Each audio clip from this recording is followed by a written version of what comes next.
let's talk hair. If we're gonna talk hair, we gotta talk about the scalp. Scalp care is skin care. It's so important to take care of our skin so the canvas is beautiful for our foundation and makeup, right? Same for our hair. We wanna take care of the skin on our head so our hair can grow beautifully and do its thing.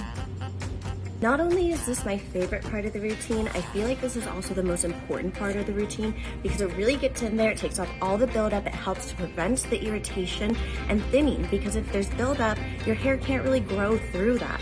It feels so good on your scalp and it leaves a nice cooling effect. Do you know what this is?